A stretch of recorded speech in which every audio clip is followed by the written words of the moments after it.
টানা নবম দিনের মতো আন্দোলন করছে ইশরাক সমর্থকরা। দুপুরে রিট খারিজ করে ইশরাকের পক্ষে আদালত রায় দেওয়ার পরেও আন্দোলন চলমান রেখেছে আন্দোলনকারীরা।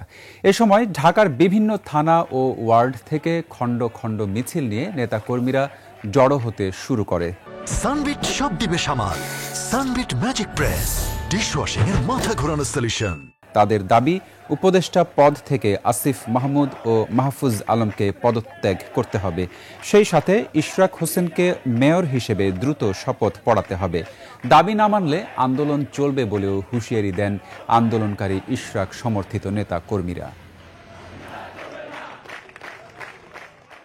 জনগণের যে ন্যায্য দাবিটা, এই ন্যায্য দাবির থেকে ওনারা একটু দূরে আছেন, যার কারণে আমাদের এই ন্যায্য দাবি আদায় করতে আমাদের রাজপথে নামতে হচ্ছে। মানুষের ম্যান্ডেটের অধিকারকে ব্যাহত করার যে চক্রান্ত চলছে, কারা করছে ইতিমধ্যেই জাতির কাছে পরিষ্কার। তাদের আমরা পদত্যাগ চাই। কাকরাইলে সমাবেশ স্থলে আছেন সহকর্মী সিরাত আল মুস্তাকিম। চলে যাচ্ছি তার কাছে। সিরাত, কাকরাইলের কি পরিস্থিতি এখন?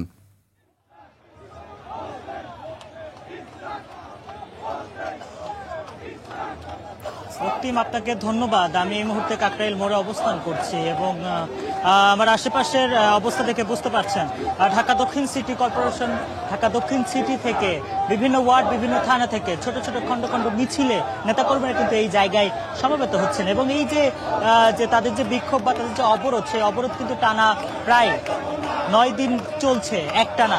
এবং এই 9 দিন তাদের দাবি ছিল ইশরাক হোসেনকে মেয়র ঘোষণা করা এবং পরবর্তীতে আমরা দেখি তাদের দাবি কিন্তু আরেকটি যোগ হয়, উপদেষ্টা আসিফ মাহমুদ, সজীব ভুইয়া এবং মাহফুজ আলমের পদত্যাগ। এবং আজকে দুপুরে হাইকোর্ট রায় দিয়েছে ইশরাক হোসেনের মেয়র হতে আর কোনো বাধা নেই। তারপরে কিন্তু আমরা দেখেছি একটি আনন্দ মিছিল এবং সেই আনন্দ মিছিলের পরে আবারও কিন্তু রাজধানী ঢাকার বিভিন্ন থানা, বিভিন্ন ওয়ার্ড থেকে নেতাকর্মীরা এই জায়গায় জড়ো হচ্ছেন এবং এখন তাদের প্রধান দাবি হচ্ছে একটা, সেটা হচ্ছে আসিফ মাহমুদ, সজীব ভুইয়া এবং মাহফুজ আলমের পদত্যাগ।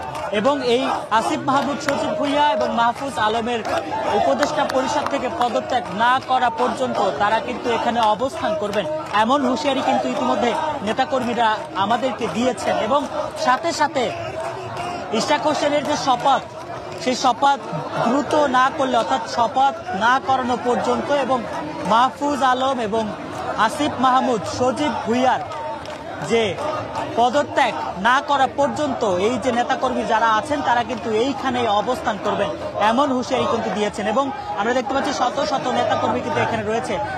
গতকাল সারা রাত তারা কিন্তু এখানে অবস্থান করছিল এবং কালকে সারা রাতের পরে আজকে সকালে মুষলধারে বৃষ্টির সময় কিন্তু তারা এই যে জায়গা, সেই জায়গায় অবস্থান করেছে। অর্থাৎ টানা 9 দিনের যে অবস্থান এবং বিক্ষোভ কর্মসূচি, সেই কর্মসূচি চলমান রয়েছে এবং তারা তাদের দাবি না মানা পর্যন্ত, তাদের দাবি না আদায় হওয়া পর্যন্ত এই জায়গাটি ছাড়বে না, এমনটি জানিয়েছে।